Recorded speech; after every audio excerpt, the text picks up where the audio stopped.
Tu bois trop, tu fumes trop, tu travailles trop, tu cours trop. Bref, le trop, vous le connaissez? Et pourtant, qu'est-ce qui fait que ce trop existe? C'est qu'on est coupé de son corps. On n'a pas conscience de ce qu'on fait. Quand on fume, les fumeurs, vous voyez bien, des fois, ils allument 2 cigarettes en même temps. Moi, j'ai été fumeuse il y a 20 ans, donc je connais bien. Mais la première cigarette, on la connaît. Quand il y a une véritable angoisse, la cigarette qu'on prend, on la connaît. Mais le reste du temps, on fume, on fume, on fume, on fume. Et celui qui boit, c'est pareil. La même chose. Il n'y a que quand il met les bouteilles vides à la poubelle qu'il se dit « Oh, j'ai peut-être un petit peu bu hier soir. » Voilà.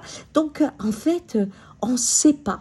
Alors qu'on a le savoir intellectuel qui dit c'est trop. Mais le corps, lui, ne va pas analyser que la fumée que l'on prend, que l'on met dans ses poumons, est désagréable aux poumons. Cette conscience du corps qui normalement s'étouffe, si vous mettez une pièce tout enfumée que vous y rentrez directement, alors que vous respirez le bon air, vous allez dire oh, je m'étouffe. Mais pourquoi vous ne le sentez pas quand vous fumez? Eh bien, parce que nous sommes coupés du corps dès le plus jeune âge. Et cela a des conséquences aujourd'hui très graves, parce que les scientifiques nous disent des informations sur le climat, sur toutes les choses que l'on devrait faire ou pas, et on ne le sait pas.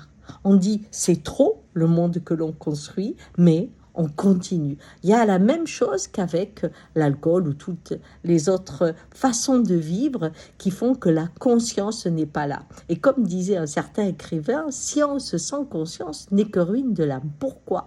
Parce que quand vous savez et que vous sentez, vous agissez comme un être complet et donc vous allez dans le sens du vivant.